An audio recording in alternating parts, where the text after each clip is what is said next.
All right, folks, as promised, we are live. Nevermore will be joining me momentarily.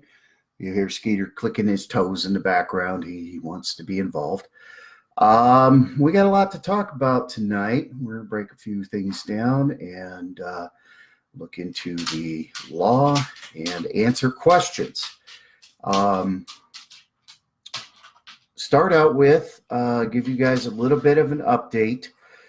A week ago Tuesday, tore my right bicep, and I will be having surgery to repair the tendon because I snapped the tendon on Friday, a week from today.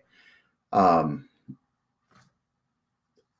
my bicep doing something I shouldn't have done, doing something stupid. That's my own fault, and I recognize that. But it was something that needed to get done, and I thought, I had a bad case of the Eustachids. I thought I could do it, and I couldn't. So I'm paying for that. I'll be in a sling for about 3 months, or in a sling for a while, and then physical therapy. I don't know, but I'll be doing a lot more writing and stuff during that period of recovery, because I won't be able to do anything else. So I just thought I'd let you guys give you an update. Skeeter's been with me through the emergency room visits and orthopedic visits, and he's doing a real good job of doing his job, and also doing a real good job of shenanigans. He's been having a lot of fun being a goofy and trying to keep me distracted, because I'm walking wounded and in pain, and he's doing his best. He's working overtime right now, and he's earning every minute of being goofy that he gets. So I owe this dog a lot. I owe him my life, literally, and I can't be grouchy about him being a dog and trying to distract me from what's going on. It's his job. It's what he's trained to do. Let's see. There's been a lot going on. I want to touch on a couple of things. We are going to be welcoming some new admins to assist while I'm recovering, and on where, the page is growing. We have over 13,200 followers. And so we will be adding some new admins. If you're interested in joining the PTSDog squad, as I called them, please message the page. Although this is a veteran page run by veterans, admin by veterans, we welcome all, and the ADA applies to all Americans, not just veterans.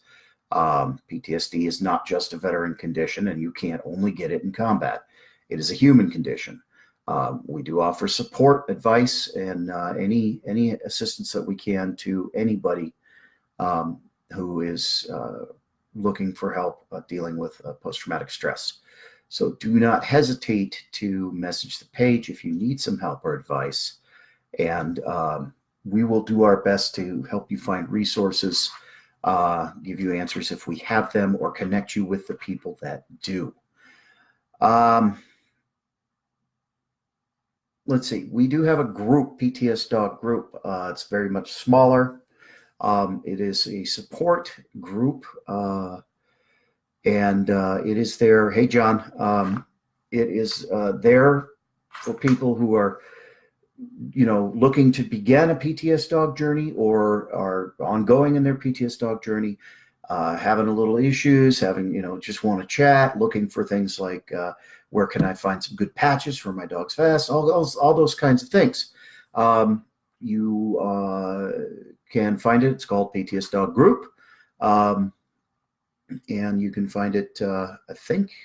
Well, I'm not sure how it looks when somebody who's not an admin of the page comes and looks at the page, but I think there's a list and a little button that says groups, and it should link you to that, or just search Facebook for PTSDog Group.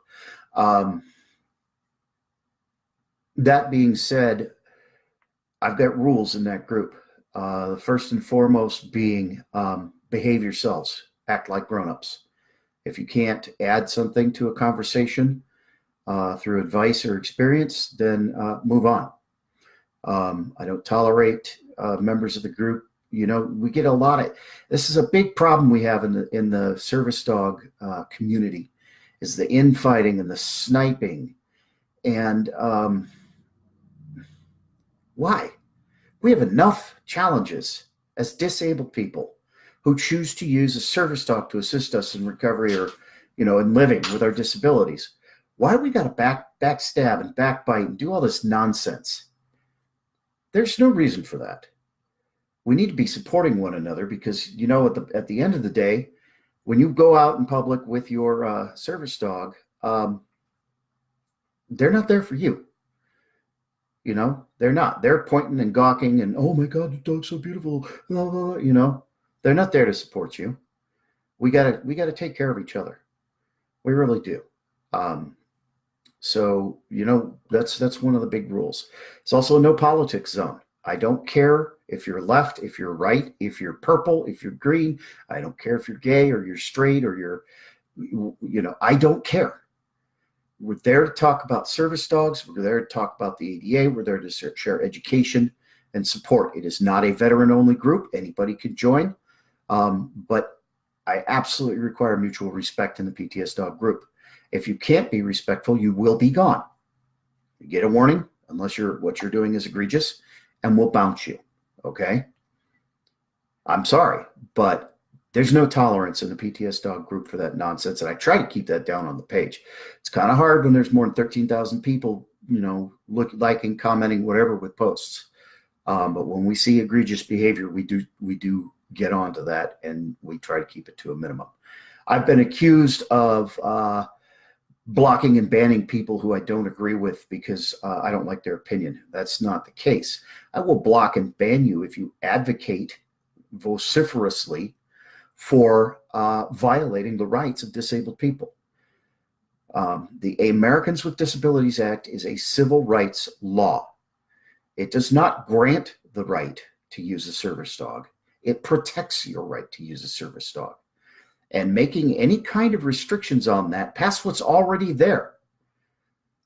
Past what's already there. Service dog handlers are already the only class of disabled people who have legally defined questions that can be asked of them when they enter a place of business or a covered entity under Titles 2 and 3 of the Americans with Disabilities Act. Nobody asks a wheelchair user, is that a registered wheelchair? How does that wheelchair help you with your disability? Nobody asks somebody with hearing aids if their hearing aids are actual real hearing aids, or if they're just, Bluetooth wireless hearing earphones and they're faking being hearing impaired. Okay. Service dog handlers are the only people legally allowed to be challenged over their medical equipment. And no, service dogs are not treated like they are medical equipment, but they are legally defined by the Americans with Disabilities Act as durable medical equipment. We are joined by Nevermore. Tav will be joining us soon. Anyway, so, if you're going to come on a page that's an education and advocacy and support page and try to advocate for taking away the rights of disabled people, we're going to have issues. And I will ban you. After I explain, show you the law, after I do my best to educate, if you continue to persist, I'm going to kick you off my page. Okay? I'm here to educate and advocate for the law. If you don't like the law, get elected to Congress and change it. Look, his nose. What? He's on in the camera. Yeah. Stop being goofy. Skeeter. There's Skeeter. Anyway, hi everybody. John, Cam. Cam, thanks for the great feedback on the book. I appreciate it. Please leave a review. He's very needy right now. I don't know what's going on with him. He's silly. All right. So Nevermore is joining us because we're going to talk about retail. Nevermore has been in retail with the same company, a large store, for 20 years. She works in asset protection, and part of her job is dealing with untrained dogs brought onto the business's property. So if you have questions about that, please drop them in the comments. We will we'll do our best to answer them. If we don't know the answer, we'll find the answer and we'll post it in the comments, or we'll post it on the page. There, now I can see. Yeah. Sorry, we're trying to track comments, which are going faster than I can scroll. Yeah, you can ask a question about the book. Yeah, Pam, ask any question you have. Rob, we'll get to my arm in a few minutes.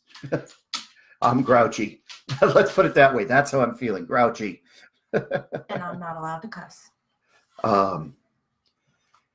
So anyway, look, there's information and rumors and crap going around, bouncing around. Hey, Bedlam, about what you can and can't do when you go into a retail store. So we'll start with that. It's the bicep, Rob, not the shoulder, and it ain't good. I have surgery a week from today.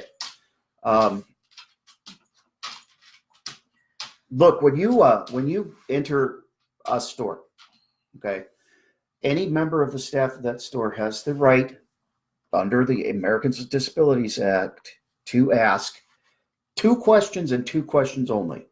Is that a service dog trained to perform work or task to assist you with a disability?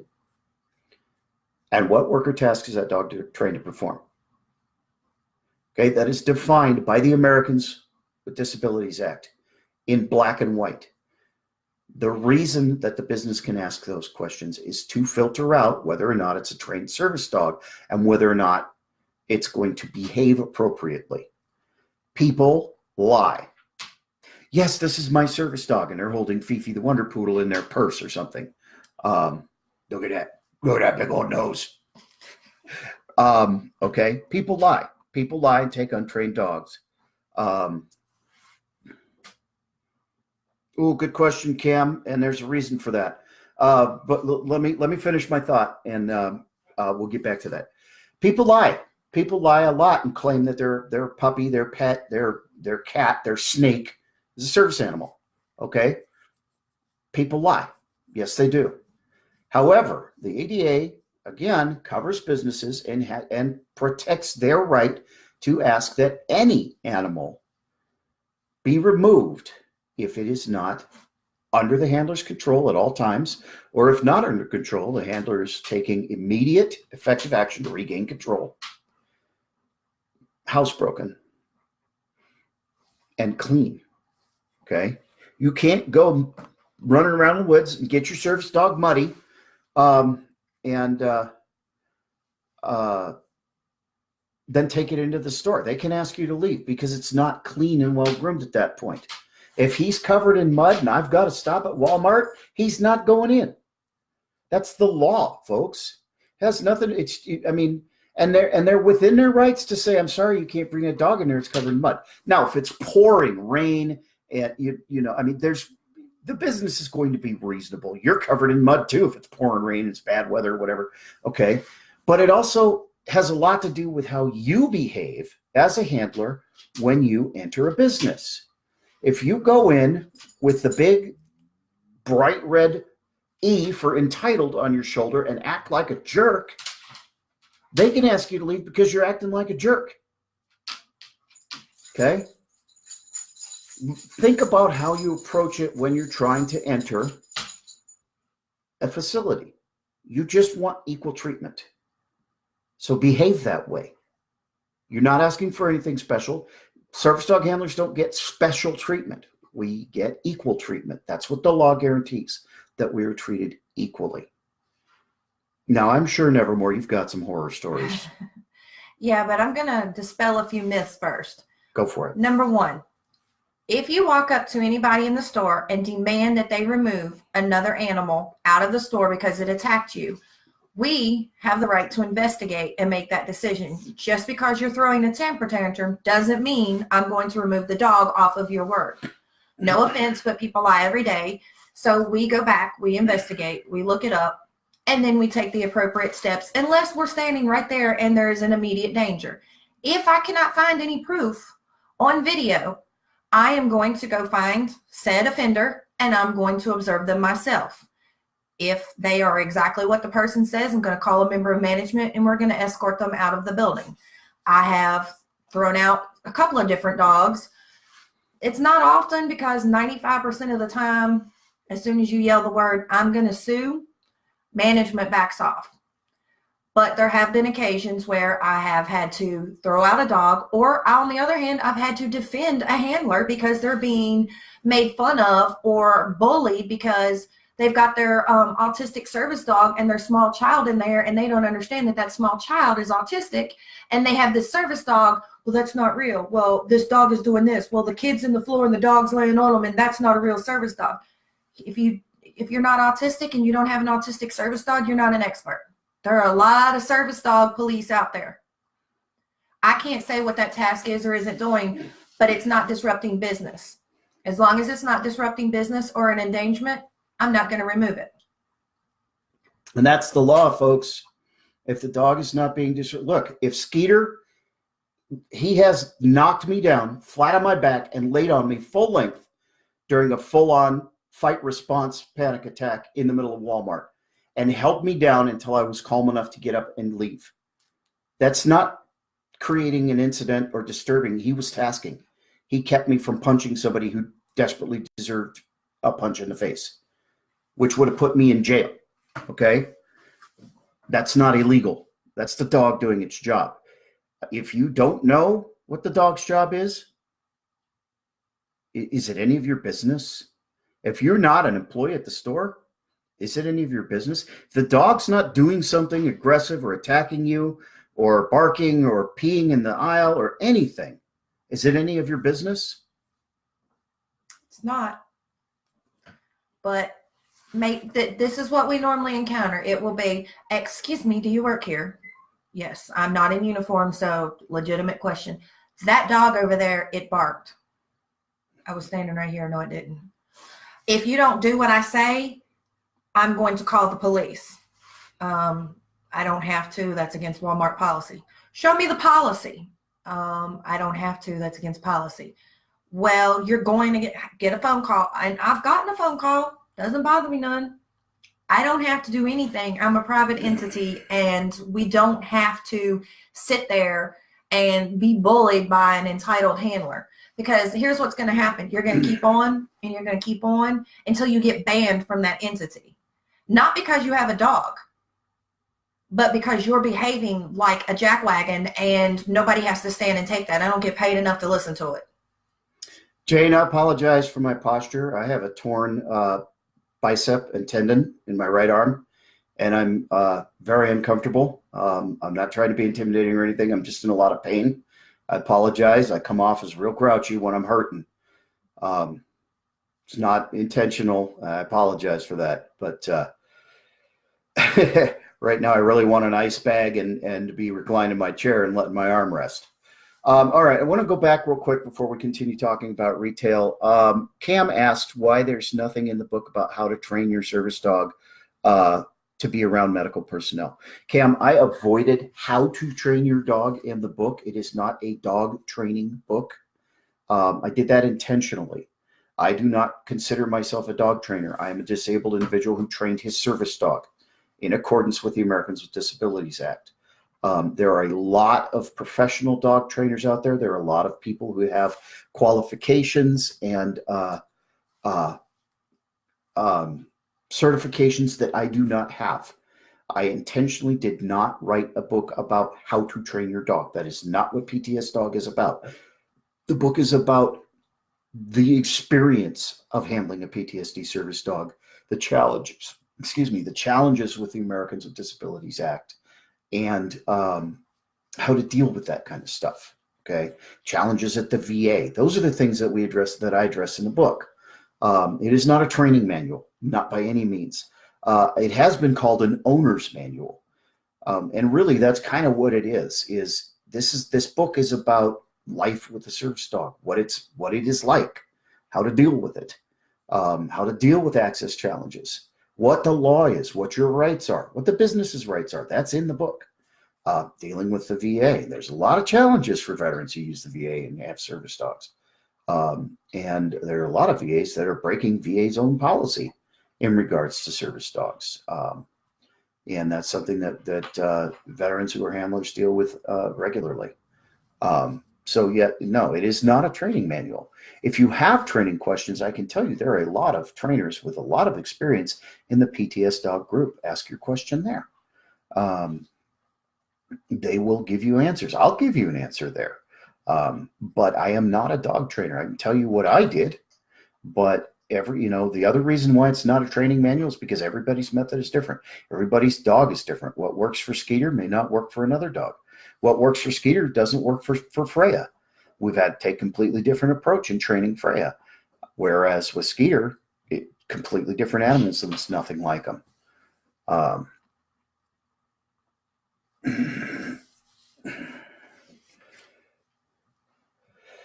Yeah, you're right. You're right, Cam. But there are a lot of veteran trainers.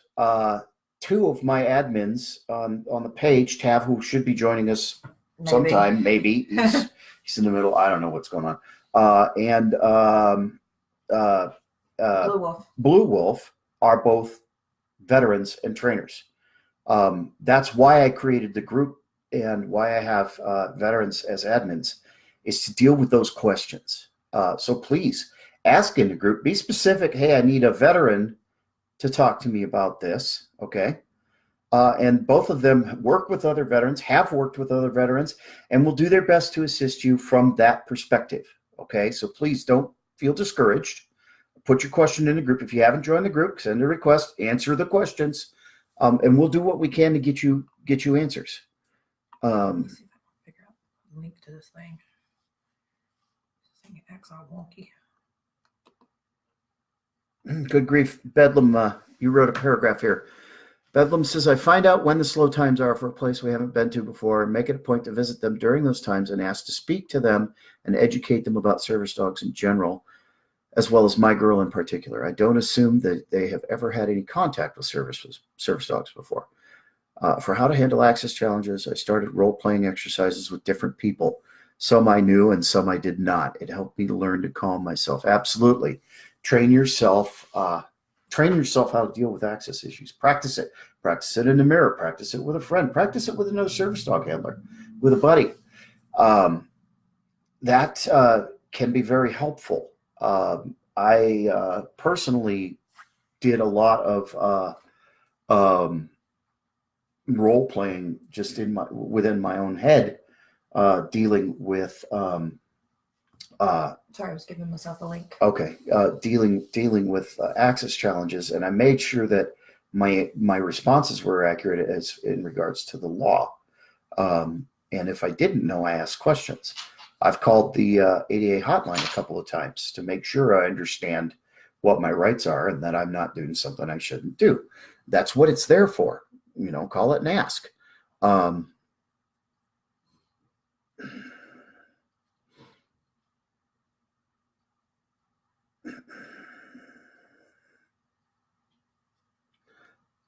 Let's see.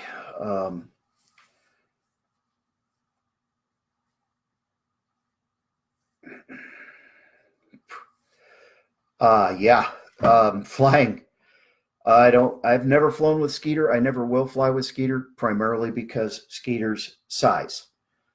He weighs 100 pounds, 99.3. He weighs 100 pounds. He's a monster. I'm not a small person. You hear that? And it's uncomfortable for me to ride an airline seat at 100-pound dog laying, in those little narrow foot spaces, which my size 13 feet don't even fit in most, I have to cram my feet in there to get them underneath the seat in front. I don't fly. That's a decision I've made. That's a personal decision because of Skeeter's size. But yeah, desensitization. Somebody posted in the group about doing desensitization. I can't talk. For flying, and a recommendation was made to go to the entryway of your house or somewhere real narrow and put a couple chairs in there with that cramped space, and get your dog in there and practice it so that it's not scary. It's a different environment, but they're used to that situation. That was a really cool recommendation. Never even thought of it. But what a great idea. What a great recommendation. You can build a little airline cabin with furniture, at your front door or in your hallway and make it like that. Get your spouse or significant other or one of your kids to roll through with a drink cart. There are ways to do it. And that's something that service dog handlers, we need to understand and know, is that every time you take your service dog out anywhere, it's a training opportunity. Every single time. Training never ends. Every time Skeeter and I go out, in my head, we're working, which means we're training, which means there's something that, maybe he's not paying attention. I need to touch up his focus. Maybe I'm not paying attention and I need to touch up my focus, and he keeps alerting to me, trying to get me back focused on him. Okay. Every time we go out, we train, even if it's something real little and simple. But if you get that mindset, then you're no longer, oh God, I got to go face Walmart. Oh, right? Because instead you're going, okay, I wonder what new challenges we're going to have to overcome or learn to work around today. And it's a completely different mindset. That's how a PTSD service dog works. Okay, and that's why I recommend, if you're incapable of training your dog yourself, you use a cooperative training program where you are responsible for your dog 24/7. You go to training classes and they teach you how to work with and train your dog. And then you go home and you practice, because that process changes your entire mindset. It changes your mindset from, oh my God, I have to go do this, to I've got work to do. We're going to work on our heel today. We're going to work on distractions today. We're going to work on loading and unloading from the car safely today. Okay. But your brain changes gears and goes somewhere else. Learning to handle your service dog and train your service dog gives you a new vocation, and it distracts from the damage that post-traumatic stress has done. And you're refocused and you have a mission and you have a goal every time you leave the door. I'm ADHD. You're killing me. Sorry, y'all. I had to have a moment there. I'll get to it in here just a second. Sorry, I'm trying to catch up on comments. That's awesome, Aaron. Okay, Miss Cruz, I don't want to mispronounce your first name. That's why I'm not using it. So I want to apologize to you. I'm not ignoring you. I just don't know how to pronounce your first name. And having had my first name butchered my entire life, I don't want to be guilty of that.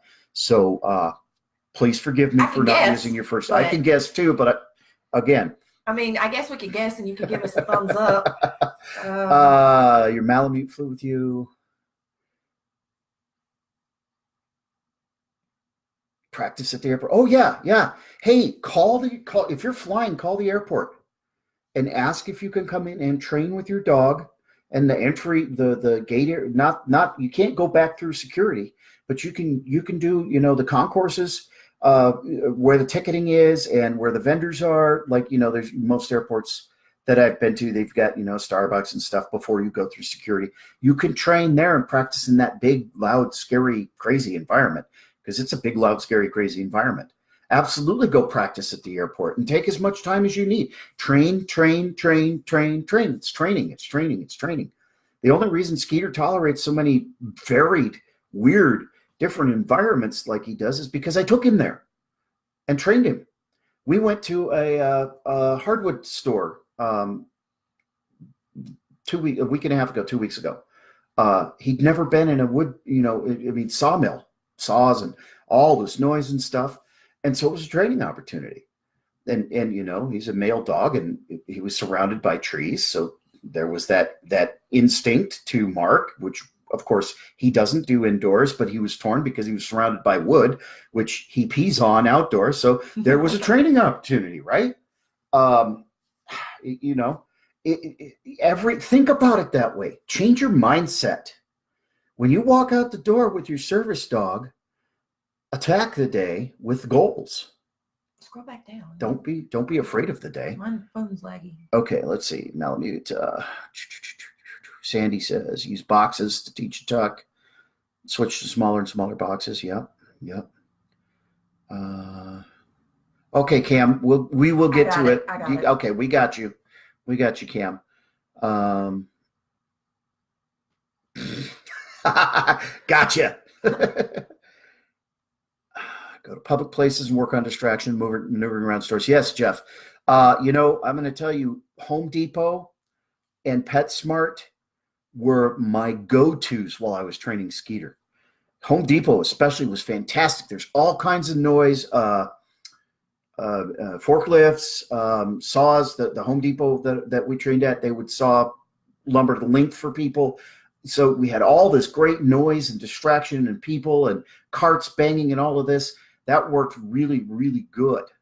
I just spent a couple of weeks ago at a gas station looking like a complete fool because Miss Thing in there would not stay on her side. No matter where I put her, she In the jumped truck. in the truck. Yeah. She would jump up into the driver's side. So she's heavy. I couldn't push her. So leash, out, around, put back. Leash, out, around, put back. It was during a bad storm, so the power company was there, and these guys just stood there, and they're just like, what in the heck is this woman doing? Literally, it sounds terrible, but I have to make a joke about it because it was kind of embarrassing, but kind of you have to. I was literally singing, two girls go round the outside, two trailer park girls go round the outside. These guys are dying laughing, but, after about 15 round and round, she stayed where she was supposed to, so I could get in without having to try to shove her because she's probably 70 pounds of 60 to 70 pounds of solid muscle. She's like this tall, but she's like massive. So, you do what you got to do. Jared, I don't know. I have absolutely no experience personally with yellow labs. I can't answer your question. That's why there's a PTSDog group where there's a lot of trainers. Join the group, ask there. I can't answer your question. I know most 1-year-old dogs, especially larger breeds, I can tell you, are still puppies. They're not considered fully grown and fully mature until they're around 2 years old. And you know what? Healing can be very, very difficult to train, depending on the dog and what the dog's drives are and what distracts it. Don't quit. Ask for advice. And ask trainers for advice. Use what works for you and your dog. Train the dog in front of you. If you try something and it just doesn't seem to be clicking or connecting, try something else. How I trained Skeeter, an Alaskan Malamute, which is a breed that is bred to pull, not to pull, but to heel, was we stopped. We got set up to start. First, I taught him to sit, and then I told him, let's go, and that meant we started walking. And as soon as he started pulling, we turned around, went right back to the exact spot where we started. We did it in a parking lot with parking lines. So I knew the exact spot. We went back to the exact spot. I made him sit, and we started all over again.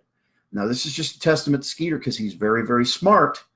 It only took 3 times, and he figured out if he pulled, we were going to turn around and go back, and he wants to know what's up there. He wants to go forward. So 3 times, and he stopped pulling. He was like, if I don't pull, we can keep going, because there was a bush over there that he had to water. 3 times. And we repeated that lesson. Still to this day, once in a great while, he'll decide to get pushy and try to pull, and we'll do that.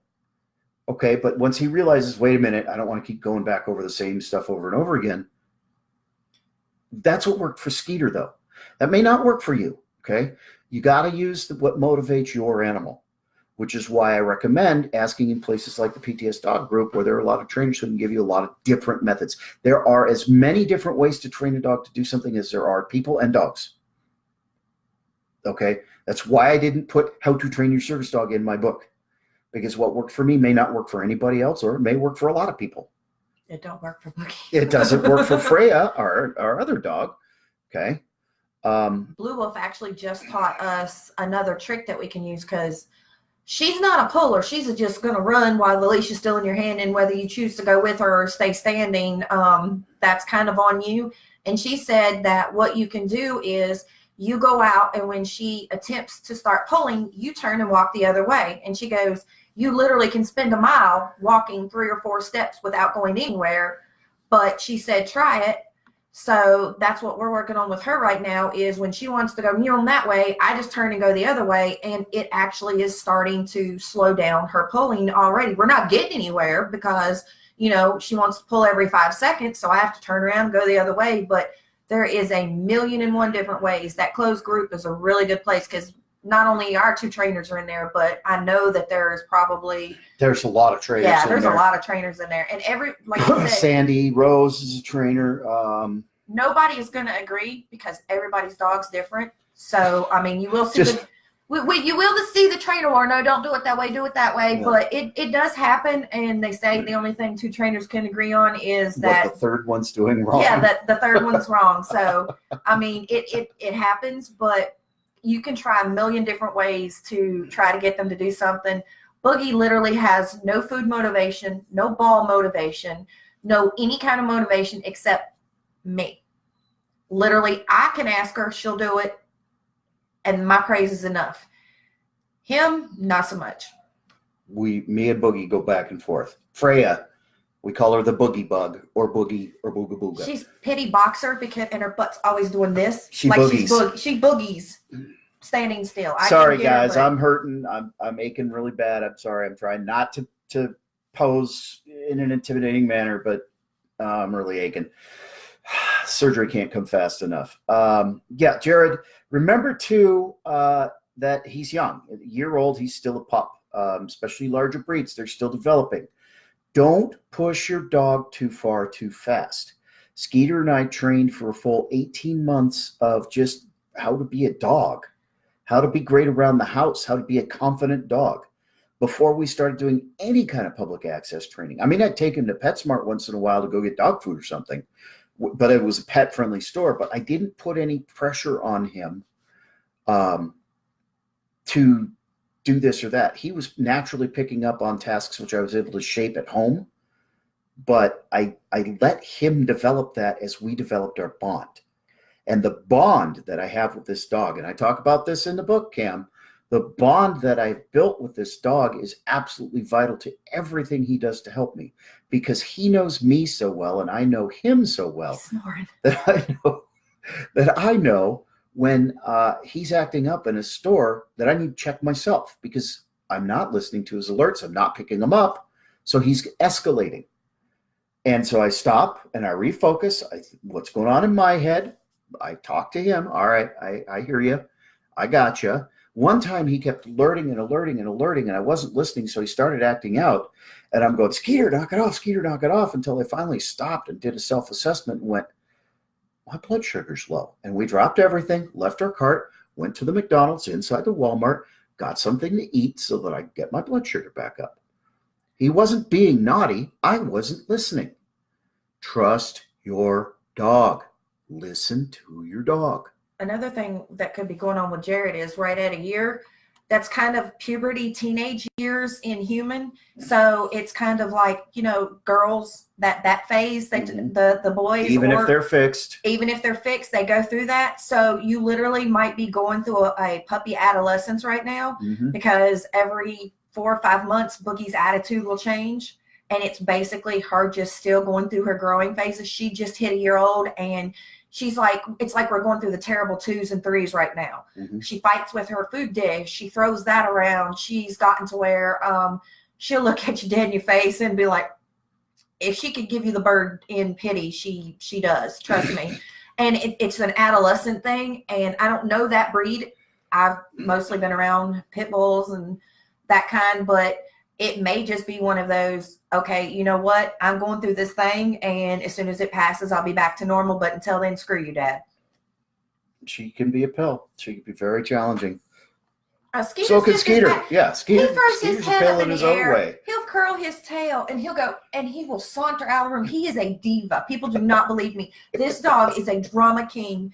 Y'all just don't even know when he does not get his way how this little turd acts. It is pitiful. Head back, wailing, talking. He's just a complete, I don't even know how to describe him other than he's very dramatic and he acts so regal. And when you hurt his feelings, it's like you've insulted his pride, and he lets you know. So he sits there and he's like, and you'll go, Skeeter, Skeeter, just like a kid. Yeah, Skeet's a character. Tav, call in. Got a cell phone. Call either Nevermore or me so we can get you on here, brother. Tav's one of the admins. He's also a trainer. He's worked a lot with a local charity local to him in Pennsylvania to help veterans train disabled veterans train service dogs. Cam, like you were asking about, and he's got some good advice. He's got a lot of good experience in working with veterans. Let's talk about something real quick that came up recently, and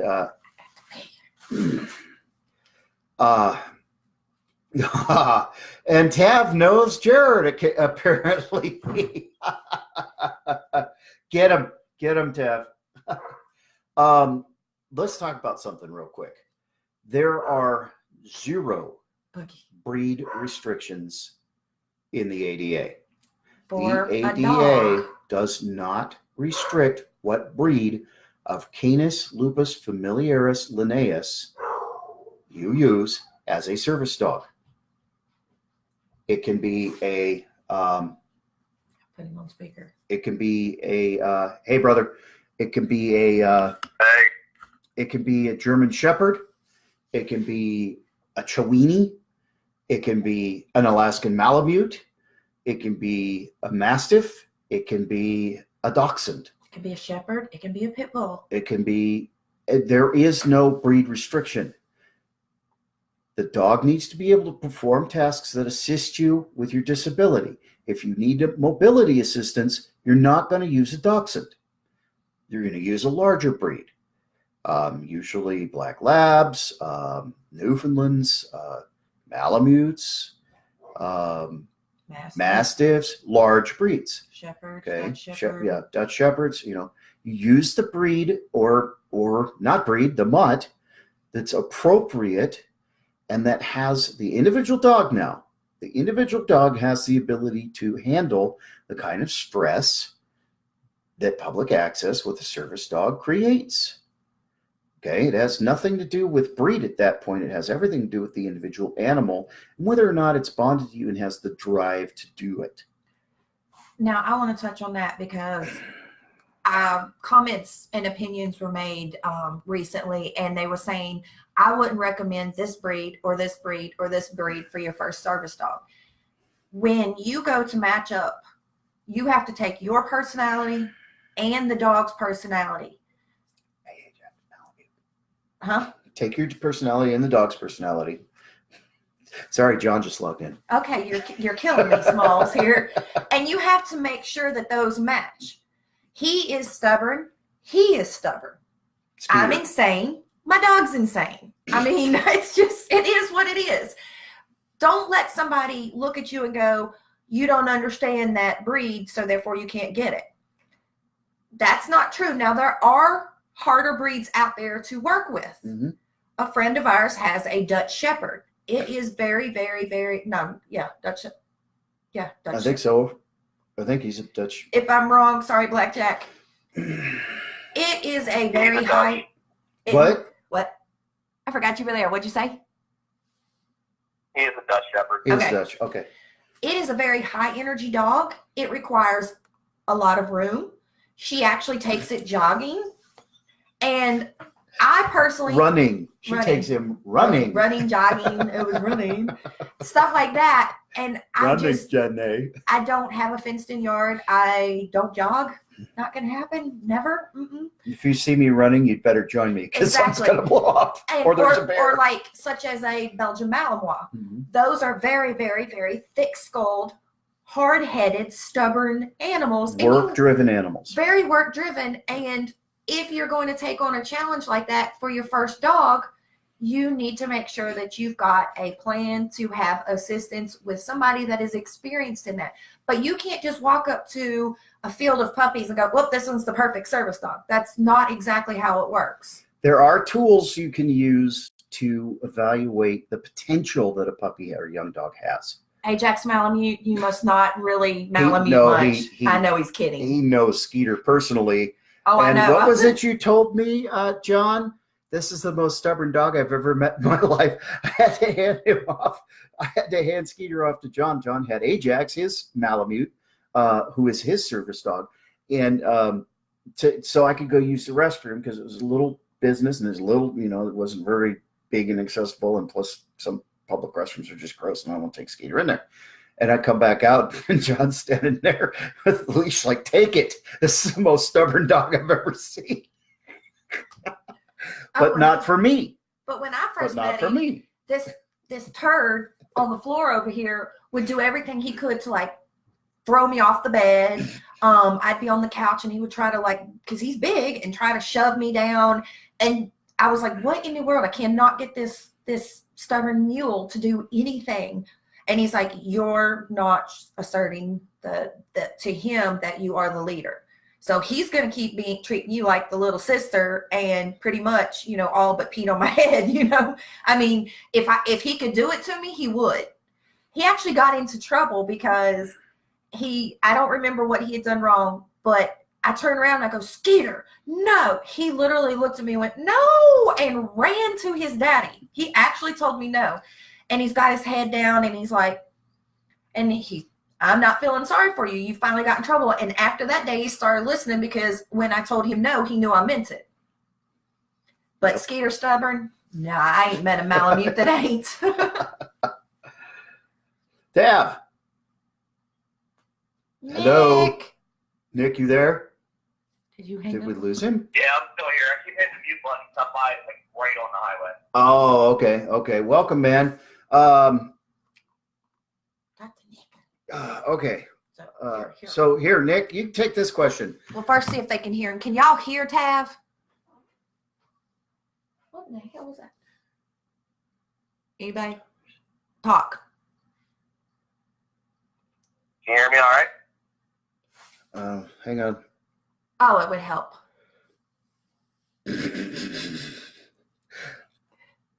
We know where you live, Bedlam. Mary Ann Garcia. So I've got toddlers. They call out to service dogs at the moment about wanting to approach and pet, etc. I tell them no. Those are working dogs. They're doing their jobs. Let them be. Any advice, improvements on the message, or warnings to help the uneducated? That's a great question. Let him have it. Yeah, Nick. What advice do you give for this mom with her toddlers who want to go talk to the service dogs? Usually when I'm working with children, they do a drive-by petting. Like, I stop, take the time. I try and explain to them that it's a service animal and the difference. And I take it as a moment to educate them, so hopefully the next time they come into a handler that they have a little bit more respect. And then I usually take a time while they're making over, explain to the mom why it's wrong also. Mm-hmm. Mm-hmm. You got to remember that toddlers are an open book. That's a great audience to take a minute and drop some quick training. This is my service dog. He's here to help me because I'm disabled. And when you try to talk to him or distract him, that can be very dangerous for me. That's why we don't talk to service dogs. That simple. And thank you for asking, and thank you for wanting to teach your children the right way to approach it. I'm not going to say most, many handlers will be grateful to a parent, to a mother who is telling their children, no, we can't distract that dog. It's a service dog. He has a job to do, right? And I personally will go out of my way to say, thank you very much. Would you like to pet him and meet him? And I will introduce Skeeter to the children. And that there's factors there. I have post-traumatic stress. It depends on what's going on in my head, if I can handle that day. Some days it's great, and I love being an ambassador, and I have no problem, teaching young children about a service dog, and that's great. Some days I can't handle it, and I just say thank you to the mom, and I keep moving. It just depends. We can't all be ambassadors every day. Some of us can't be ambassadors any day. Okay. But education is the way we're going to overcome all these issues. And, there needs the public television or somebody needs to do an ad campaign, a public service announcement campaign about how to behave around service dogs. Act like it's not there. You don't coo at wheelchairs Well, unless it's a really cool wheelchair. I was going to say, I've seen some prosthetics, and I've held my tongue, but I wanted to walk up and go, that is badass. Yes. I won't do it because I know what it feels like. Yeah. And if y'all see, this one. If y'all see this eye being a little squirrely, this is the side with the trigeminal neuralgia, and it apparently decided to take a crap on me halfway through this, so now it's like bouncing. So I'm sitting here like a pirate trying to read. Jessica says she's scared enough of going out in public, so having her dog worries her more than the attention he would draw. About the attention. Look, the attention can be very difficult to deal with. There are days when I put on blinders and just, you know what? I got some advice. I don't know if she's meaning that right now she's terrified to go out in public so far, Yeah, or if she's think. actually because of saying the she's worried about. No, it says it worries her more than the attention. So it's a confidence thing. Mm-hmm. I'm terrified. I've only taken Skeeter one time, and my pup I still won't take into public access. I'll take her for a ride, but I've only taken Skeeter one time, and the entire time I stood there holding the leash like this, terrified, until I actually saw something that distracted me because, ooh, shiny. And I dropped the leash, forgetting that I had the dog with me. And I'm like, and my son goes, Mom, would you look at this? And I turn around, and there's Skeet just sitting, doing his thing, working, which thank God, because he's trained to do that. But I mean, I literally probably would have walked off and got in the car and been like, whoops, okay, I better go get Skeeter. He's still sitting in there. But on a serious note, it's really, really terrifying. I don't know how to explain it other than the more you do it, the easier it gets. Now, the attention, it doesn't get any easier. And some of the attention. Look, I'll tell you guys a story about last weekend. No, be careful with your words. I will be very careful with my words. I used veteran words, and I did not handle it very well. A woman brought her child specifically to come stare at us. And the kid went, ooh, dog, husky. And I said, sternly, he's not a husky, he's an Alaskan Malamute, and he is a service dog, and he's working. And apparently that was incredibly rude. I said exactly that in those words, in that tone, which was a no-nonsense tone, leave us alone. But at the same time, it wasn't rude. The reply from this entitled woman, well, let's put it this way. Fight or flight kicked in like that. And I blew it. I lost my zen. And that's on me. But, look, public attention, no matter what the breed is, and people say, well, you have such a different breed. Of course, everybody's going to overreact. No, it doesn't matter what breed the dog is. When you walk into the grocery store with a dog, everybody's head turns. That's just a fact of life. We don't because get why nobody ever sees a dog. Because nobody's ever seen a dog before. Why do you think I made a T-shirt for sale that says "Keep calm"? It's a dog, not a unicorn. I mean, they'll walk up, and I've had them go, "Gee, I wished I was disabled so I could have a dog too." And I'm like, "You can have it." I've also had take the disability. Here you go. The only time I've ever really lost my zen, and we'll talk about what do you call it when they disobey but for a good reason? It's called intelligent disobedience, and it's something service dogs do, good ones, and it's built on the bond, and it's pretty miraculous that Skeeter. Let me explain something if you don't know. Nevermore is also a veteran, and she also has post-traumatic stress. And Skeeter made the decision that he would work for her too.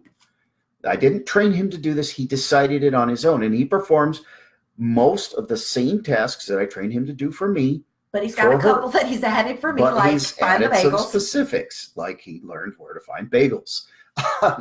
But so this lady turned to me while I'm taking him out, because I don't remember why I took him out ahead of you. I think he was in a mood. I was finishing checkout, or he had to go potty or something. And that was the day that we had been screamed at by a woman. You people just keep bringing these dogs in here, and I'm allergic. We're in the pet food aisle, by the way. I'm allergic, and I can't believe you people bring dogs everywhere.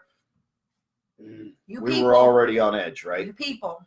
Us horrible disabled people. Dun, dun, dun. So I'm leaving, and this lady turns around and she goes, "You don't look disabled." The last thing I remember saying, and I'll censor it as best I can, I said, "You don't look veteran, stupid, but yet here we are." And I lunged. My PTSD is over aggressive anger, and I literally black out. And then next thing you know, I'm probably been in a fight or I've destroyed something. When I snap out of it, there is a dog attached to my rear end. I had lunged over Skeeter so that he was no longer in front of me to stop me. So he grabbed me. He did not hurt me. He didn't bite me, but he was holding on to my backside for dear life. And this lady probably deserved to have her clock cleaned, but he wouldn't let me. And when he gets outside, I'm pinned up in this little corner because Skeeter pretty much wrangles me, like he herds me like a sheep into this. And he's like, "What happened?" And I'm like, "I don't know. Last thing I remember, she said I don't look disabled." And I remember answering. And Skeeter said, "Nope, Mom, you're not going to jail today," and did everything he could to stop that from happening.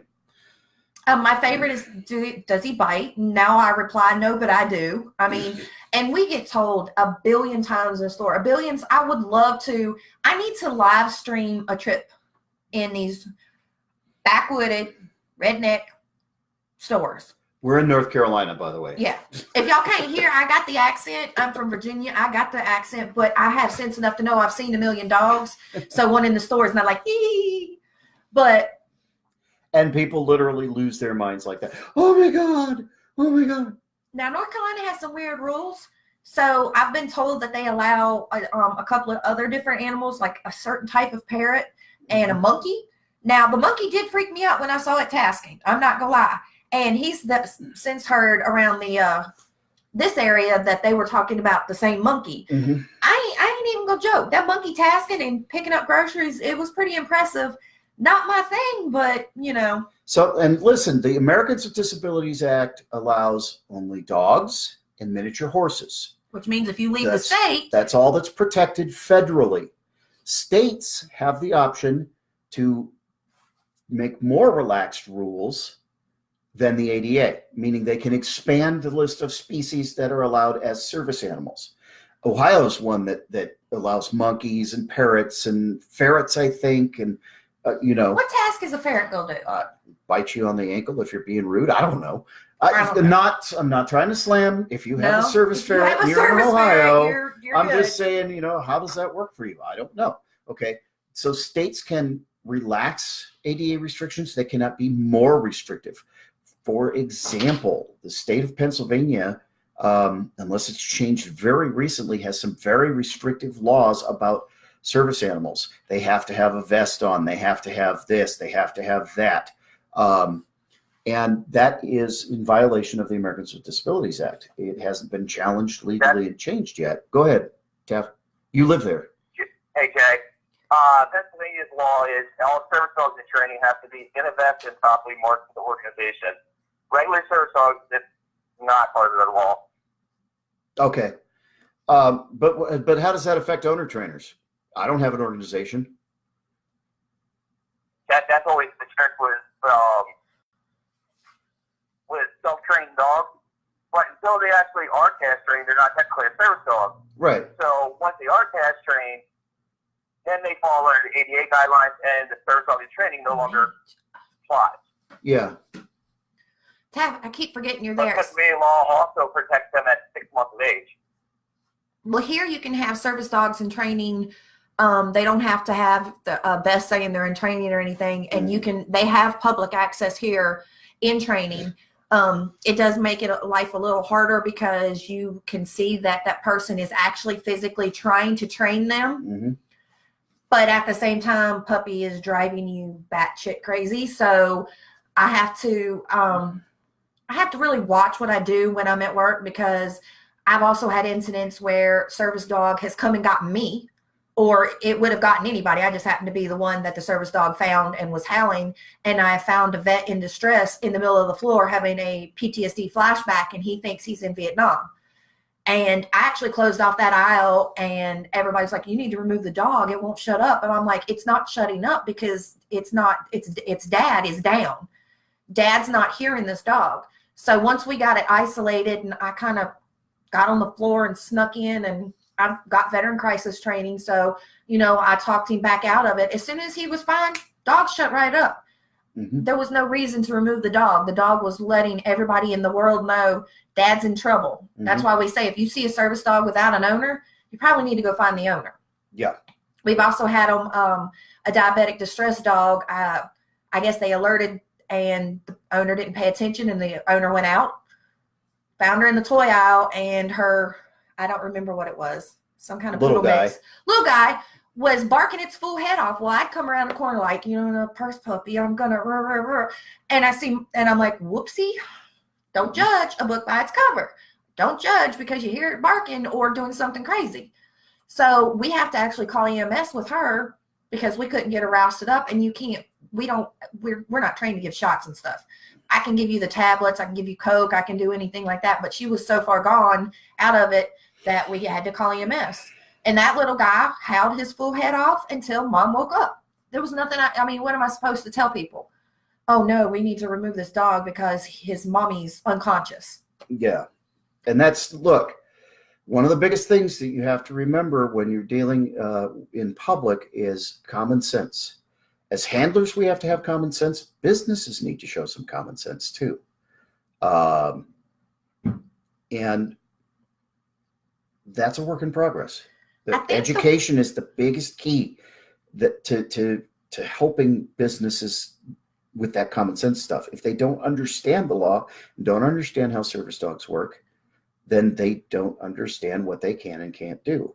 And although ignorance is not an excuse, it's still a reason. Patrick, you're right. The animal is protected in the state and at the state level only, not federally. Yeah. So like if you cross to South Carolina and in North Carolina, you can have a service ferret. You won't have public access necessarily in South Carolina. Right. When you go across the border, that law changes. Yeah. That's why most people tend to stick with the ADA guidelines because that's across the United States. Y'all have seen the news. There's been emotional support peacocks, crocodiles. I have nothing against emotional support animals. Emotional support animals have a very important role. And I tell people all the time, if you're sad and you're down, you just went through a divorce or something, get a dog. Mm-hmm. But it's when you decide that you're going to take said dog, not offer it any kind of training, because you can give simple, obedience training to any dog. And if you come into a store and that dog is acting like a service dog, nobody's going to bother it. I'm not condoning it. I'm just saying there's no legal right for us to throw it out. I can't go, oh, well, that's an emotional support animal, so I don't get to, play which disability is more important or who's ESA versus, he is snoring, sorry, service dog. If it is well behaved and not sitting in my shopping cart unless there's a liable reason for it, and you have to have some kind of sanitary protection. Because it's gross. Dog butt in the bottom of your shopping cart where you're going to throw your groceries, that's kind of disgusting. We don't have a way to mass clean and sanitize shopping carts. So every time somebody puts their puppy that is still piddling on itself in one of those and it pees, we literally have to take that out back and we have to send it off. Because you can Clorox it, you can spray it with a hose, but there's no guarantee. So we literally lose $250 every time your little puppy has an accident in a shopping cart because we won't take the risk because they're metal. It's really, really hard to clean. So we just scrap it. I've had humans have accidents. We scrap those too. So it's nothing. Humans? No, they won't let me put humans in the compactor yet. Jessica, that's a really good question. And you've got to do everything you can to deter that aggressive behavior. Hey, we still have a Nick. Tav, do you see that question? I'll read it to you. I'm working on... Yeah, I got it. Okay. Well, a service dog's not supposed to be showing signs of aggression, so you may want to work, if you can't break the habit, start working with a trainer in your local area, because it's definitely not a positive thing to have a service animal who's supposed to be working for you, but then at the same time showing signs of being protective of you. So you don't want that behavior to get out of hand. So if you didn't hear him, the best advice is you need to meet up with a trainer and see if it can be assessed and the behavior worked out. If not, then it may disqualify them, because people think that they're completely protected under the ADA. You are completely protected. What did you do? Where did it go? It's here. Okay. You are completely protected by your rights. But if your dog hurts somebody or does property damage, you are liable for that. Mm-hmm. If you bring the dog into my store and it eats a half an aisle of paper towels, you're responsible for that half aisle of paper towels. You know, we wouldn't, but if you're an animal we've had trouble with before, you can be charged for destruction of property, not the dog. So you're going to have to see if you can't get somebody that has training experience, possibly with that breed. I don't know what breed it is. But. Yep, Brittany, the ADA does leave a little bit of wiggle room. You're right. It says it should not be. Generally, the dog must stay on the floor or be carried. There can be exceptions. An autistic child. Well, I have an exception. I have two. One is we do have I want to say 8-year-old autistic boy, and he stays tethered to his service dog. But when he has a meltdown, like the last time it was near the glass candles, she picks him up and then puts the dog in the shopping cart, and they do some kind of decompression. I would say it's probably deep pressure therapy. Yeah. But she always has, she puts down what I call the human pee pad, and then she puts down a blanket. And when she leaves, she throws that pee pad away so that the next time it's clean. The other is I have a lady who has her spine right here is fused, so she can't wear a carrier. And her little Chiweenie, sweetheart, by the way, and I've actually seen her task. She's one of the ones that we had to run to for medic. But it sits in the top, but she has this washable thing she created out of waterproof mattress pads, and she brings it in and it fastens in the top to where little miss, I can't think of her name, the little dog's name, but it stays in there. And I can't argue that by the ADA. If I were to tell her it can't be in there and she has a diabetic episode where the dog can't reach up here because she can't carry it physically, I can be sued. Mm-hmm. The store can be sued. So there are a couple of exceptions. I know the difference. I know not everybody in every retail will have as much experience. I've been blessed. I'm living with a service dog. I have one in training.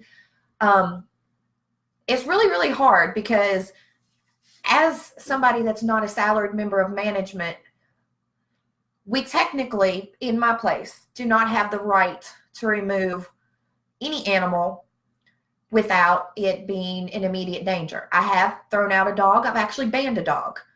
It lunged and chased a child and pretty much treed the child in toys. I immediately called the police and I immediately banned the handler can come in all he wants, but he can't bring that dog. It has to be really extreme. If not, they call ethics. And when you get an ethics call, you have to be able to justify why you violated the ADA and picked on a disabled person. I know where my video cameras are, so I have that advantage, but regular associates, they do not. So if you go, well, that's a service dog, it could be running circles, bananas around the store, and they're not going to question it because they don't know the difference. The only thing that they know is at my store, well, at the corporation, the hosts and only salaried members of management can ask, is that a service dog? They are so worried about violating the ADA, they don't even allow the second question. The second question would kill 95% of my problems. They don't allow it because they want to make sure that we don't have that bozo, that super cop at the door, and we hired them and they're off the street and they're going, that's not a service dog. That's not a service dog. That's not a task. That's not right. And because we do get those, Joe Gung-Ho that think they're going to make a difference in the world, standing at the door going, oh, welcome to, yeah. So, and I am going to say all of my opinions and things are not of my employers. Cover my butt right there because they don't like that I'm kind of blunt about. I wished that there was more than just a CBL, computer-based learning, of what to do with service dogs. I wish that there was actual interactions.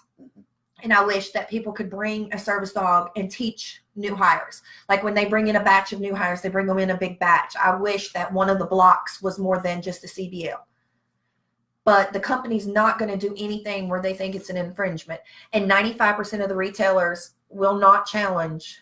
And it's really sad because I know that's not a service dog. Everybody looking at it's not a service dog. It's acting like a maniac, but it's not causing any damage to property or people. It's really, really tough. And everybody, there was a misconception last night that if you run up to the manager and you demand that they remove that dog and show you the policy, most places are private property. If you get into one of the manager's faces and just continue to push, they're probably going to make you leave. And if you don't leave, they're going to have you arrested. And you're not going to be able to go, but I'm disabled and it's against the ADA, because it's going to have nothing to do with your dog. It's going to have to do with you were being I caught myself. You were being bad. You were not being nice. Patrick, you're right. If the state allows other breeds, other species than dogs and miniature horses, which are the only ones protected by federal law, then access issues will only be handled at the state level. You are not protected by the Americans with Disabilities Act if you have a service monkey, which is legal in your state, and you're having access issues. You have to contact the state's equal opportunities, or sometimes EEOC, sometimes they have their own equivalent of the ADA. Human Rights Commission. Thank you. Different states have different names. They all do have an ADA coordinator, though. I did find that out when I went through my problem. Okay. Each state does. Oh yeah, they do. Okay. So they also have their own branch of the Department of Justice. If you have to, we are bringing on new admin, and one of them have been through a reasonable accommodations hearing, not just the normal, you apply for reasonable accommodations and, the home office or whoever it is looks at it and approves it. He actually went through the entire process, so that's going to be a good thing. We also have another admin who is a small breed owner. I thought that would be a good toss-up because every single one of the current PTSDog admin have some sort of big breed. What? That little guy? Yeah. He's the size of a freaking, horse. those little smart cars that are like this big. Skeeter is bigger than the smart car. Yes. It looks like a shoe, and he's bigger than that. And yeah, Sam, I'm not going to say 100% one way either or the other, because I can't get into trouble because I'm not putting down the company, but at the same time, I'm not trying to cause anybody to line up with picket things saying change your things, change your policies, change your ways, because it's not that simple. It's really, really hard to make a change on a corporate level until something bad happens. And I know that sounds really stupid, but that's because people are sue happy these days. Yeah. The one guy that I threw out, he literally tried to hire a lawyer and tried to sue me, and the lawyer laughed at him. He even came back and said that the lawyer laughed at him because I had every right when his dog treat a kid. Mm-hmm. But it still gets me investigated each and every time I step up and do the right thing, because ethics is basically discrimination complaints. And when you take on somebody that's disabled with a service dog, you can't prove that they are or aren't disabled. You can't question them. You can't do anything but judge the dog. Mm-hmm. And it's really, really, really, really a pain in the butt when you get multiple ethics calls for doing the right thing, because this dog lunged at you, or this dog literally got into the meat case. Oh my God. And we had to destroy everything. Or we had one that hit the paper towel aisle like a tornado. There's just it. I hear people all the time will just march in and blah.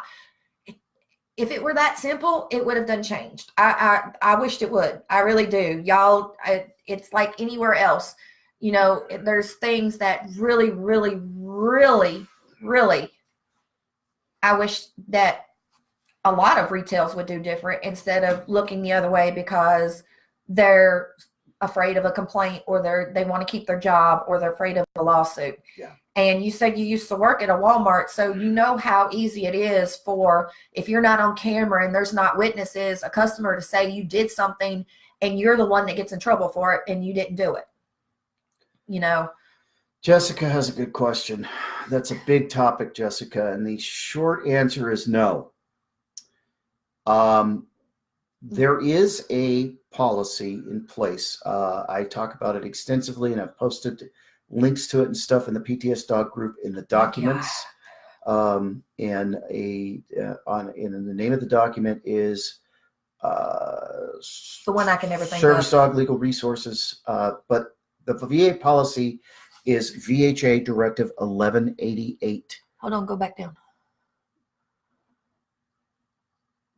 When is a service dog appropriate? So VA recommendation. Well, can you clarify that? What do you mean when is a service dog appropriate? Like, do you mean like for your disability? I don't know what you mean. Yeah.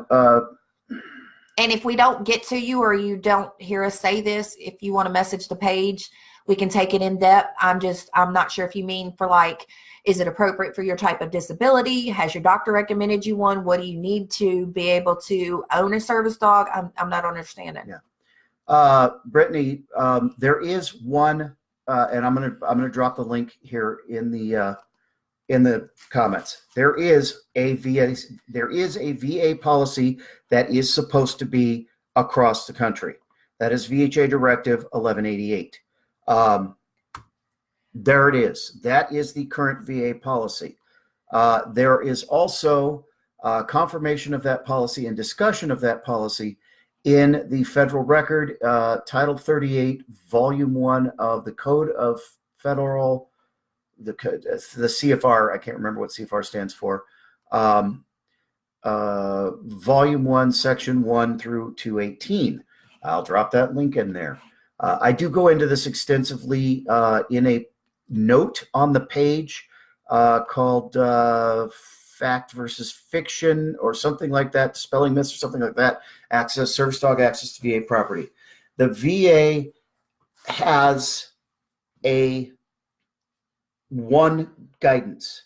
However, in typical VA fashion, the VA left itself loopholes so that they could make up their own rules. This is a challenge that I have been working on. That is part of my mission, is to fix the issues at the VA. This is slow going. The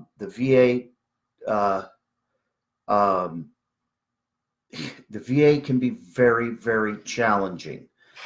There is supposed to be one set of rules, but a VA I'm dealing with wasn't even aware of VHA Directive 1188, which was published in August of 2015 as the final be-all, end-all, and is in effect until 2020. They don't even know how to, sorry to interrupt, but most of the staff doesn't even know how to be professional with a service dog. You know, even people in retail know, and most of the time it's a policy, you know, you don't just run up to the dog and you don't ask to pet it. You're supposed to treat it like it's not there, which is the law. Mm-hmm. But I've had to go and be the secondary handler because he's either going into like the hearing chamber and mm-hmm. and Skeeter doesn't fit or something like that. And it's not the other vets, because I will explain this in a minute, but Skeeter ministers. But the nurses and stuff will go by and they'll just be, and I'm like, would you please? And 95% of the time they're interrupting his ministering. And I didn't believe the big guy here when he said that Skeeter does it.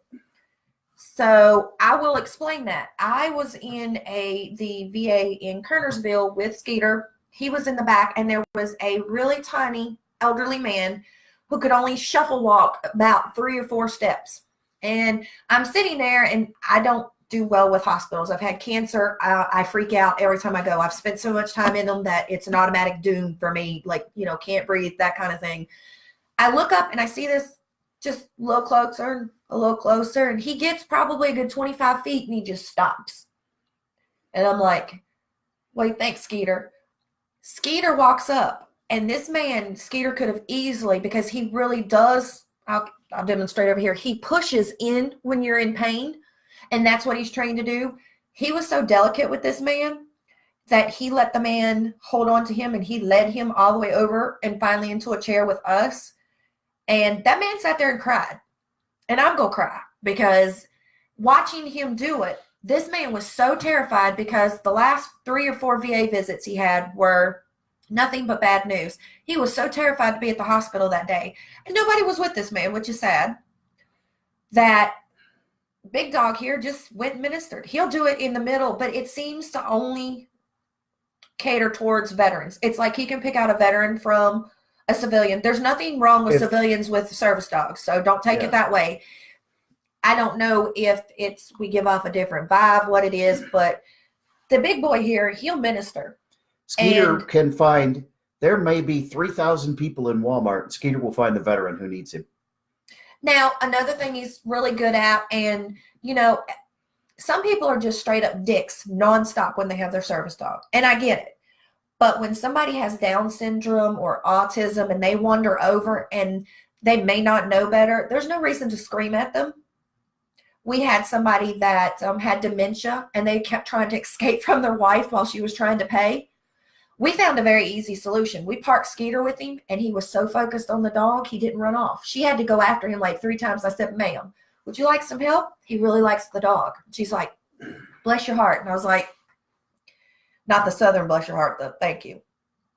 And it's just amazing to watch.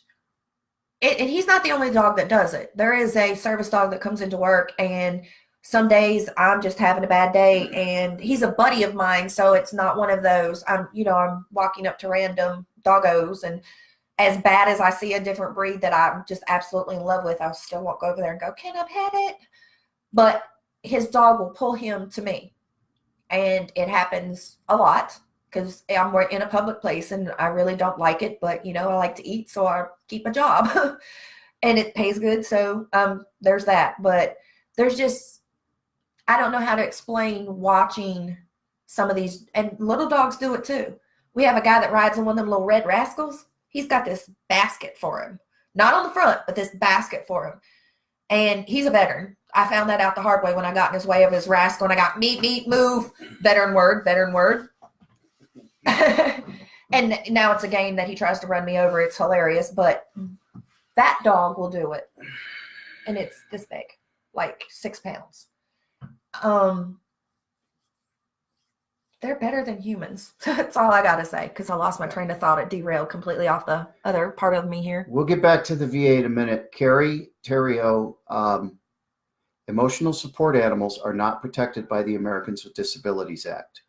The only places that you can take an emotional support animal is they're protected in housing, and they are protected to fly with you. You can't take your emotional support animal to a non-pet-friendly store legally.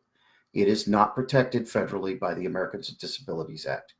If you need a service dog, train the dog to perform tasks to assist you with your disability, and train it to be able to handle public places. Also understand what your state laws are.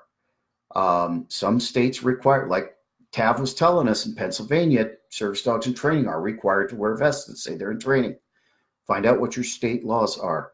I will drop the link in the comments later. There is a website. It is not a government website, but it's I can't remember the name of it. Something like Service Dog Law or something like that. They have a best compendium of applicable laws by state. And I use that website, but they also always link to the state law. So you can click the link and go to the .gov site and read the actual state law. But if you're trying to take an emotional support animal to stores, you're not protected by the Americans with Disabilities Act. But I will say I've ran into this situation, and somebody was not as knowledgeable, had never even read the ADA, and she brought in an emotional support animal wearing an emotional support animal vest, which automatically says, because there are signs out front that describes a service dog versus emotional support animal. And when I referred her to the ADA website and she started researching, it was about 6 months and I saw this dog again, and I was like, uh-oh, here we go again.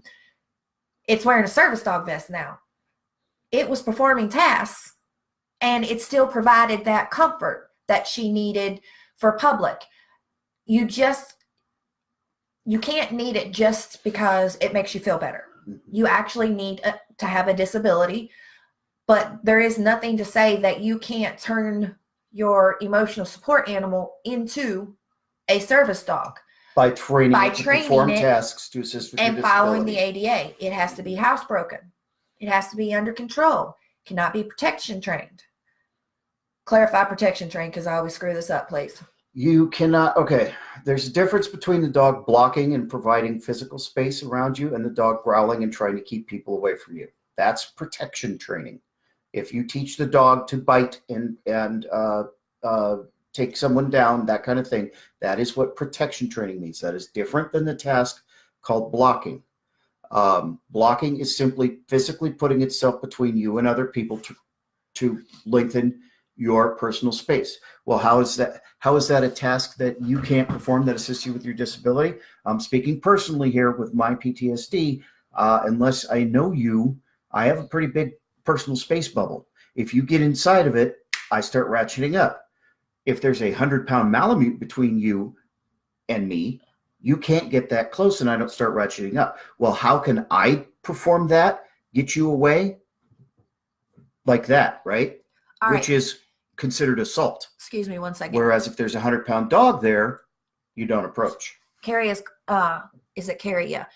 He's cross-trained, for lack of a better phrase, service dog, emotional support. Well, if he's a service dog, you don't have to add the emotional support part, because all dogs give emotional support. Yeah.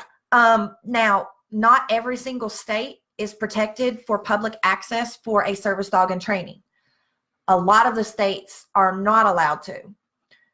They don't allow it. So you need to research your personal state law, and if they have rights, then you need to print that state's law directly from a government website. Don't use these registration and all that. Go to animallaw.info, go to your state, click on the state law, and print the state law. Yep. And animallaw.info, which Patrick Tanner dropped in the comments, is a great resource. They are as accurate as possible. Remember that state laws change a lot. So they try to keep up to date with them, but they stay on top of it. And that's a great resource for your state laws. So a dog used for PTSD is what? A service dog. If it is trained to perform work or tasks that assist with your disability, Jeremy. It actually lists PTSD service dog in the ADA. Yeah. Yes. And in fact, let's read this because that's important. PTSD is one of the few disabilities actually mentioned in the Americans with Disabilities Well, you're looking Act. For that. So I'm going to read this to you because this is important, okay? We keep forgetting that Tav is with us. Yeah. We're not letting him talk. Sorry, dude. Let me drop this link in here. This is from the Americans with Disabilities Act website, okay? And Jeremy, don't feel bad for asking this question. This is exactly what why I wrote my book. Okay, so look, are emotional support, therapy, comfort, or companion animals considered service animals under the ADA? Question 3 of that Q&A. No, these terms are described used to describe animals that provide comfort just by being with a person because they have not been trained to perform a specific job or task. They do not qualify as service animals under the ADA. However, some state or local governments have laws that allow people to take emotional support animals into public places. You may check with your state and local government agencies to find out about these laws. That's why we gave you that website. Question 4. If someone's dog calms them when they're having an anxiety attack, does it qualify as a service animal? Answer, it depends. The ADA makes a distinction between psychiatric service animals and emotional support animals. If the dog has been trained to sense that an anxiety attack is about to happen and take a specific action to help avoid the attack or lessen the impact, that would qualify as a service animal.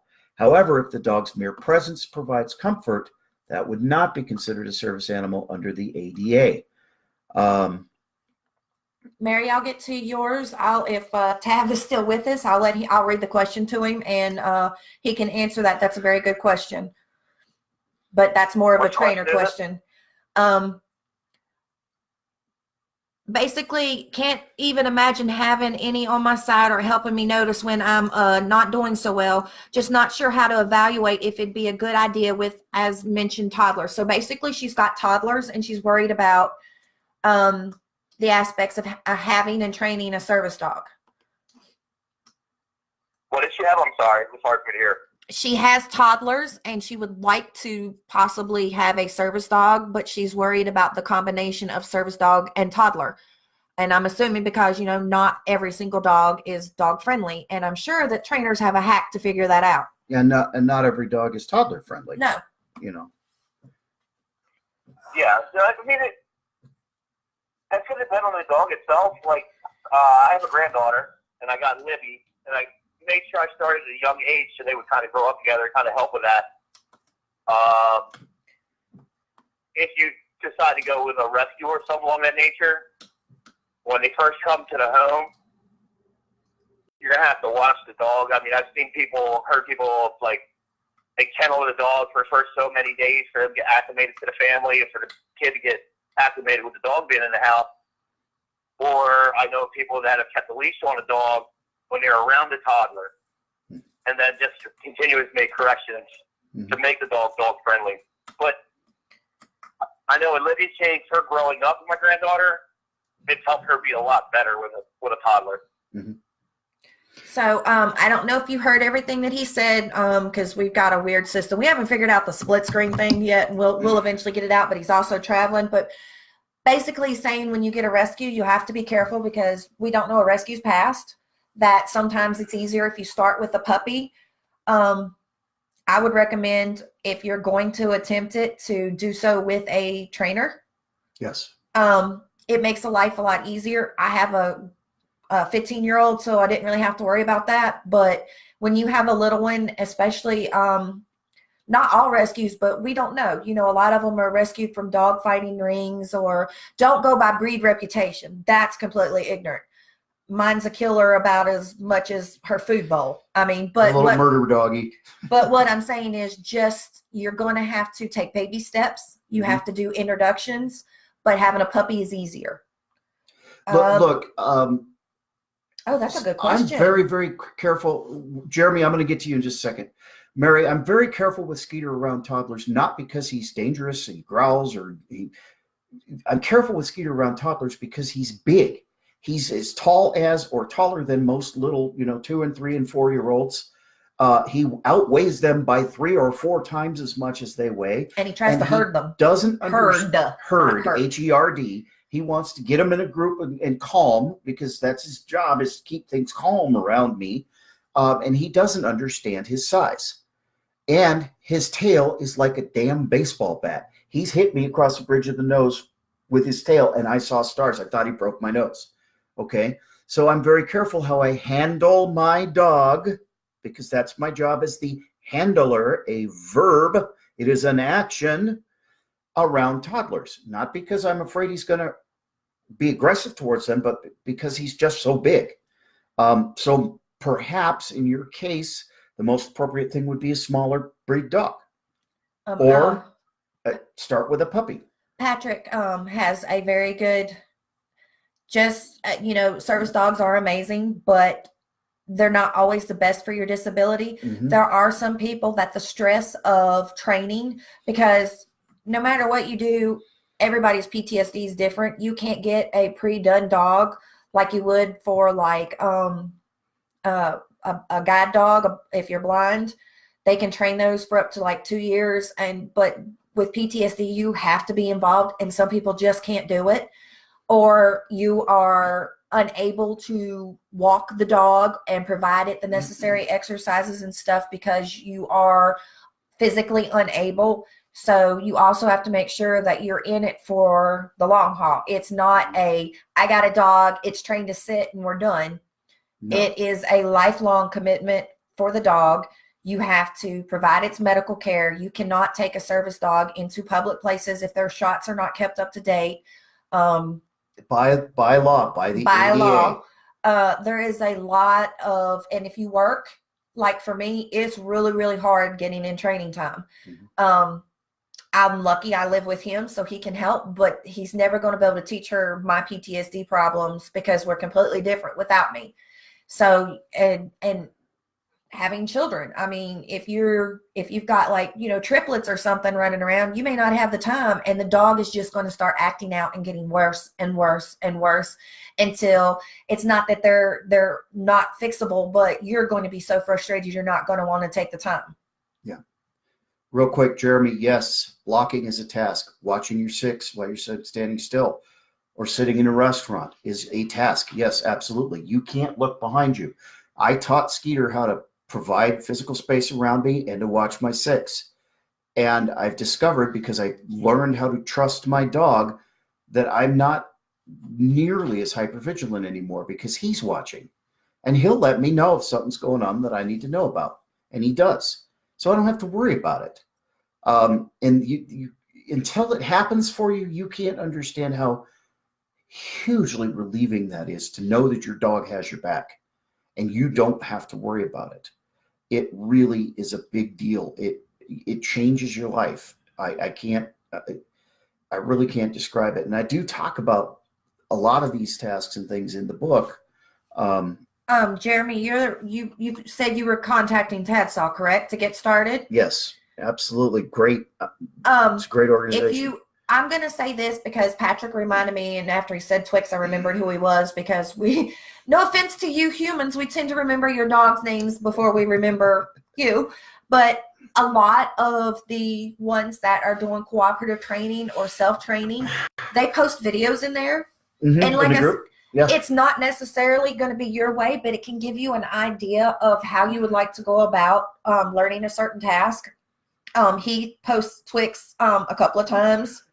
I don't know how often. Almost daily. Yeah, a couple of times. Jeez, Patrick, enough for the damn videos. No, we love Twix. Keep bringing them. Keep bringing them. If you get discouraged and hit a rough spot, I suggest going to watch these videos, because I'm sure Patrick will even be the same to say, everybody has their good day and their bad day, and going and watching somebody else push through it or accomplish a task that they've been working on, it kind of gives you motivation. Yeah, and he's right. You also need to pick up on the dog's natural alerts. Yes. Look. I'm not telling you how to train your dog. I'm going to tell you how I trained my dog.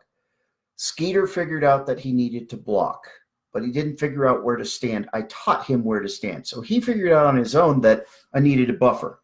I shaped that buffer into, in this situation, you stand in front of me. In this situation, you stand behind me. Okay. In line at Walmart, Skeeter's behind me. I can see everything going on in front of me, but I can't be standing there doing this the whole time. He puts himself back there because I taught him that in that situation is where he's supposed to stand. That is a trained task. His natural instinct is to put his body between me and other people.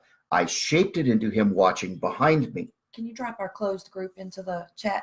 It's not a closed group. It is a public group, but yeah, you know what I'm saying.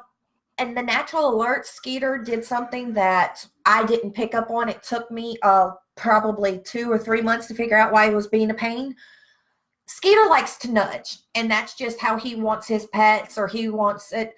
But there's different types of nudges, and Skeeter had gotten to where he was putting his nose right here. And this is my biggest trigger spot, here and here. For trigeminal neuralgia. I have trigeminal neuralgia, which is a horrific nerve disorder. Imagine putting a taser to your face and never letting go, but he can smell the pain. Well, at that time, it wasn't an alert. Well, it got to where he would put here his nose, and then he starts doing that. And I thought he was just wanting pets. The first time it happened, within seconds, I had an attack. The next time it happened, it was about 2 minutes before I had an attack. And I think we're up to a good 10 minutes before I actually have a really bad attack to where I can go, because I don't like sound. It really bothers me. I don't like light. I don't like humanity. I don't like myself. I don't like anything, so that I can go isolate myself and just lay down, because it can be bad enough to where I black out. It's very rare, but it can happen. Just pain overload, brain shutdown. That is a natural alert that Skeeter had that I was not picking up on. And he taught himself to smell the area of pain. And I don't know if it's just where, I nuzzle him or I'm always got my head on him or whatever, but those were his natural things that he picked up on his own. Jeremy, let me tell you a little story. I was shopping at Walmart, just me and Skeeter, and the stupid was strong that day, and it was very challenging dealing with the constant, oh my God, that dog's so beautiful. Is that a wolf? Oh my God, there's a dog. It was just constant. It was non-stopping. It was just driving me nuts. And I started to go to that place, and Skeeter alerted. He kept, what I taught him to do is stage one is to sit on my foot. That's level 1 alert. Dad, you're starting to lose it. Okay. Stage 2 is to start pushing against me and push me away from the stressor, whatever's driving me nuts, before it becomes a trigger and I'm gone. We all know what happens when you pull a trigger. Something downrange gets destroyed. We don't want to get to that point. Okay. And finally, I realized he keeps pushing. We're moving through the store, and he keeps pushing on me and shoving me and scooting a cart. I mean, this is not a small animal. And I'm like, what, Skeeter, what? And I'm just ratcheting and ratcheting and ratcheting, and he's ratcheting because I'm not listening. And finally got to the point where I'm like, okay, what do you want? And he just looked at me and pawed me. And I realized I was about to lose my shit.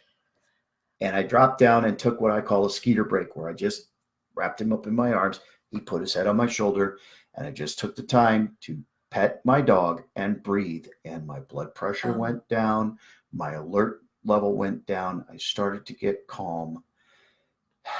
Okay. Now that was me recognizing the dog alerting me and taking an action that is medically proven to provide psychiatric value by releasing oxytocin and dopamine into your system and calming you. I need to, before we answer any more questions, Jeremy, I know that it's going to be a process for a service dog and that this is what you really, really, really need. I am going to have Havoc, if Havoc is still around, drop their page in there. Jeremy, if you are ever in distress, anything whatsoever, or just aggravated with the training, or it's not going fast enough for you, or anything like that, I really want you to reach out. There's no need to end things, because I promise you, if you can get through the process, the service dog will improve it to where you can go to Walmart. You're still going to have episodes, but the dog is going to take care of them. So if Bedlam will gladly post that. If you are ever in trouble, they have an entire crisis team over there. And you don't have to be in crisis. You can be frustrated. They also have PTSD experts over there. They do have the combat veteran experience. I'm not going to get into your business and ask you questions to why things are the way they are, because that's just rude and we're on air and I don't want to be public. But please, anytime that the weight of the world's just wearing you down until you can get this service dog process started, because I'm going to tell you, even the dog not trained and you starting to work on it, it will alleviate, because your focus is so on the process will alleviate some of it. But there are days where you want to take and you want to hit your head on a wall. So I'm having them drop that for you. Yeah. Keep that link. If you can message our page and we'll help you as best we can. But most of my staff are service dog experts and not crisis experts. We do have some, but I can't kill him and make him work 24/7 because they said that's not allowed. Yeah. But I can't pronounce your name, but I will address your question. If a dog does one task at home, like medication reminders, and that's its only task, is it is still a service dog, even if it does not task in a public setting, and the handler cannot. And can the handler be denied access? I think is what you're asking. The ADA says the dog must perform work or tasks to assist with your disability. Doesn't say where, and it doesn't say how many. The ADA says the dog must be under your control at all times and thoroughly housebroken. Okay? If the dog is under your control, well-trained, and does not misbehave in public, but the only task it's trained to do is to alert you to take your medication, That's still a service dog. Okay. It does not fall under, you do not fall under the protection to take the dog into public places when the dog starts misbehaving. Okay. You have to understand the Americans with Disabilities Act is about equal rights and equal access for disabled people. Dogs are not protected by the Americans with Disabilities Act. Disabled people's right to use a service dog is what is protected by the Americans with Disabilities Act. But you must fulfill certain requirements. Dog is thoroughly housebroken, under your control at all times, which means you have to train it, and it must perform worker tasks to assist you with your disability. Okay? If all it does is alert you to take your meds, and that happens at home because that's where you are at those times, and it behaves in public, it's a service dog, and you are protected by the Americans with Disabilities Act. If it doesn't behave in public, train your dog. If it won't behave in public, don't take it there. Because if it's not behaving, the ADA does not protect you, and businesses are within your rights not to refuse you service, but to not allow the dog to enter because it doesn't behave. There is no limit of how many tasks a dog has to know. My dog knows 36 tasks. That's great. My dog knows about 7. Does that make him less vital to me or less of a service dog? If you think it does, find a different page.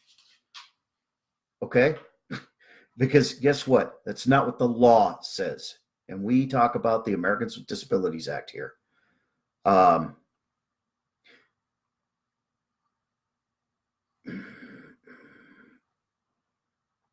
Okay, we're talking about, okay. I've mentioned the book several times, and this video is not to sell the book, but I would not be a very good author if I didn't try to sell the book. Jeremy, look, a lot of the questions you're asking, a lot of the stuff you're talking about is in my book. And I wrote it primarily for veterans, from the perspective of veterans who use PTSD service dogs to assist them with recovery from PTSD, because I'm going to tell you right now that you begin to recover, you begin to learn new ways to deal with PTSD, better ways, productive ways, peaceful ways that won't end you up in jail or locked up in a loony bin. And I'm here, the whole reason I wrote the book, the whole reason this page exists, the reason we're talking to you guys right now is education, support, and advocacy for disabled veterans who choose to use PTSD service dogs as a part of their recovery. But we don't limit ourselves just to veterans. Veterans are not the only people who get PTSD. PTSD is not a veteran condition. It is a human condition, okay? So don't get us wrong. If you're not a veteran and you're listening and you're watching, you're welcome here. Nobody's going to turn you away unless you're a jerk, okay? I've got one big rule. Don't be a dick. If you're going to come on my page and be a jackass, you're going to leave my page. I will ban you. Okay? I try really hard to be as patient as possible. I understand that people have issues. A lot of people, traumatic brain injury from a car wreck, and it messes up your head, and it's hard to put things together, and it's hard to get the message across. I get that. We get that. We will do our best to try and help you. But if you come at us entitled and you come at us, you need to do this and you need to do that, we're going to have problems. Now, I'm going to tell you, and I'm going to come at you like I just did. Look, understand the law and train your dog. If your dog is not trained to handle the stress of public access, then don't take your dog in public access. Okay? That sounds contradictory because we're talking about training for public access. You can train for public access in pet-friendly places. Walmart is not a pet-friendly store. PetSmart is. Home Depot is. Lowe's is. Local garden stores, hardware stores, often, not all of them. Tractor Supply. Yeah, Tractor Supply is a great place to train. It's busy. It's loud. It's pet-friendly. It's got dog food laying real low. I mean, it's set up for all the booby traps. Big bins full of like tasty, those smoked pig ears, and right there at nose level where the dog can go and grab one, right? Okay. There are places where your pet is welcome while you train it to become a service dog. But until federally, state laws may allow protection for service dogs in training. But federally, under the Americans with Disabilities Act, until your dog is trained to be able to deal with these kinds of things, it is a service dog in training, and it is not protected by federal law. Your state may protect service dogs in training, but the bottom line is train your dog, okay? Understand your rights, but also understand that you have responsibilities. That document I linked, the ADA frequently asked questions, explains it very well. Explains what your rights are, but it also tells you what you're responsible for, okay? Aaron, it depends on where you purchase the book. If you want it signed, it is not extra. We just have to do it different. If you'll message the page, the main page, because there is not a message box in the group. If you'll message the main page, he can tell you how much all of that would be. But we don't charge extra. And even the big guy back here has a big giant paw print. We had to buy like a special stamp pad to fit his giant foot. Yeah.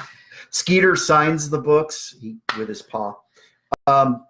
Okay, look, we've been at this for a long time. I am going to say one more thing before we close this. We normally don't go about 2 hours, but y'all have been asking such good questions.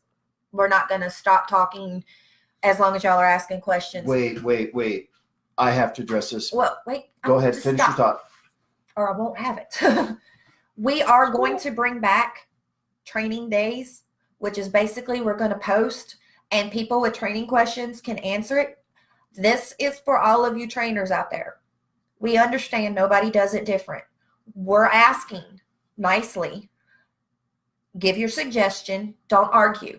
If 5 trainers answer the question 5 different ways, it's up to that person who asked the question to decide what they want to do. Maybe the first 4 didn't work and the 5th one does.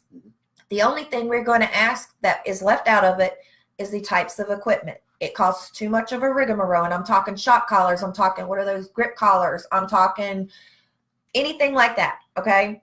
All we ask is, and if you want to discuss it, PM them. Take it off the page. We want to bring that back because I have seen so many good trainers. We have some on staff. We have different breed type. We understand a certain breed better than some others do.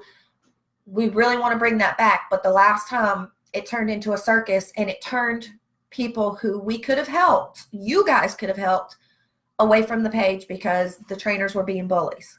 Mm-hmm. I don't mean anybody that's in these pages right now, but that's all we ask. We want to start that back. We're going to do it on Sundays so that our trainers can participate.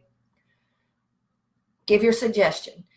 If you need to go into further, or you feel that the person just gave the worst advice ever, and I've seen some bad trainers. We just had one that recommended her, the girl that she was training, park her service dog in training at a tiger. Yeah, I would fire that trainer.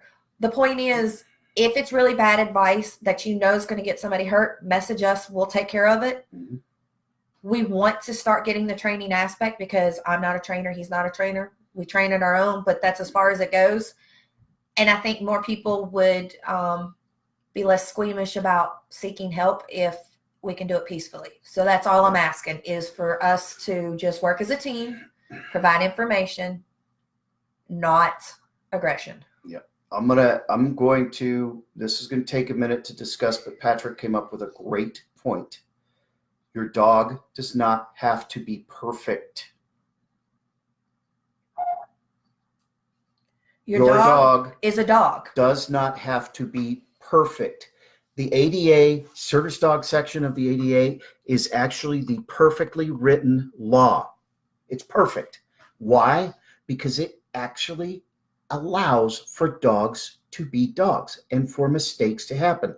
There's actually, look, I've done posts about this. Shit happens. Dogs are still dogs, which is why what the ADA says is the dog must be under the handler's control at all times, or if the dog is not under control, the handler must be taking effective immediate action to regain control of the dogs. Give an example. That's legal words that mean dogs are still dogs. These are not robots we're training, and they do dog things. Perfect example. We're in Walmart, of all places, right? And this woman has a obviously untrained, unruly, out of control Blah, blah, blah, blah. Yappy. bully breed. Bully breed. I don't know what it was, but it saw Skeeter and went nuts and tried to haul her, the woman, towards Skeeter. And Skeeter was like, "Oh, what are you doing here?" and gave out one bark before I redirected him like, "Hey, whoa, stop that. Get away. You're not supposed to be like that." Okay? Well, first of all, that's allowable under the ADA. He was alerting, "Hey, danger incoming," right? But second of all, I handled my dog because being a handler, handling your service dog is an action. It is a verb. This is not a robot, and I have to be involved at the other end of the leash, the stupid end of the leash, okay, and tell the smart end of the leash, "Okay, we need to go this way." I immediately regained control of him, although he was not out of control. He was simply giving an audible alert, redirected him down an aisle away from the dog while she shoved the cart in between the dog that was rushing him and Skeeter so that I could get Skeeter out of the way so he wouldn't get harmed by this. It wasn't necessarily aggressive. It was just completely out of control. Okay. We won't leave until we finish all the questions. Aaron, I know that you're having employment issues. At this point, I don't know where you are in the stages, but I know a little bit from you posting, and all I can say is it's a lot of work finding any job that allows a service dog. Your best and first step should be know the reasonable accommodations laws.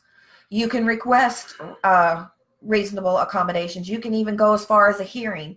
We're bringing on an admin who's actually been through that. You just got to give us a couple of days because I don't want to just throw them on the page and be like, "There you go."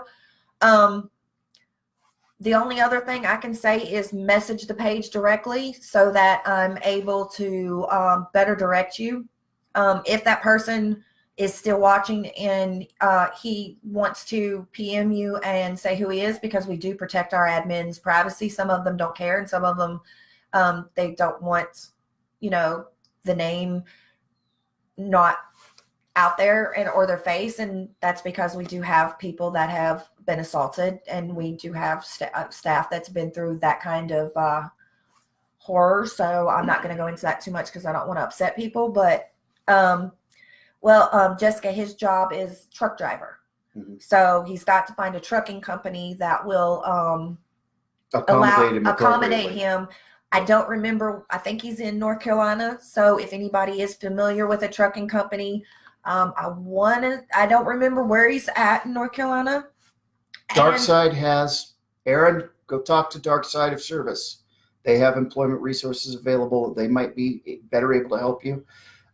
This is an issue that keeps coming up. I will find an equal opportunities employment expert who's willing to do an episode of the Service Dog Show with me. I'm going to have nothing but time to do new episodes of the Service Dog Show once I get my surgery.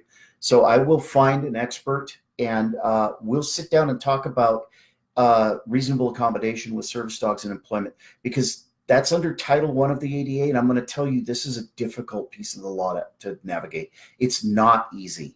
It's not easy for the companies, and it's not easy for the disabled people. So I'm going to do my best to find an expert who will be willing to sit down and talk to us about that. And we'll do 1 episode, 2 episodes, however long it takes to get through a lot of the questions about employment. That's a good question. And I know you're struggling, brother. Don't give up. And I'm going to tell you right now, look, one of the most horrible pieces of advice I've seen people give, and he was the one that we pulled from the horrible advice. Yeah. He knows what kind of bad advice there is. We're not going to go bash another group or anything like that. No, I'm not talking about the group. I'm just saying one of the most horrible pieces of advice that I've seen people give is, well, just don't tell them until you show up. No. That's the same as sending your kid. That's a great way to get fired. That's the same as sending your kid to the first day of school and not warning them that you have a service dog. Yeah. You can't. You can do it, Be but it's not going upfront. to work out good. You're not going to set your child up for success. Yeah. Be upfront about having a service dog when you apply for a job. That's the one piece of advice. All of y'all that are right job now. hunting, go to Havoc has posted the link a couple of times. Dark Side Vets. I got that all wrong. Okay, one more time here. Dark side of service. Dark side of service. Just because you're a civilian, they will not turn you away. Even crisis, anything like that.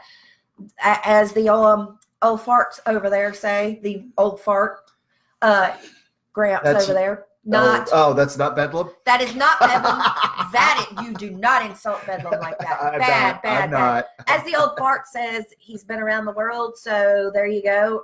He knows things. He's got resources. So any of you are welcome to go over there and hit them up and ask them. We are going to try to make this a regular thing. We're going to try to set the page more up to where that Sundays are for training, and that that looking for gear is on this day, and that we're going to do lives on this day. Just give us some time. He's going to have 3 months of boredom, so he'll have plenty of time to set it up.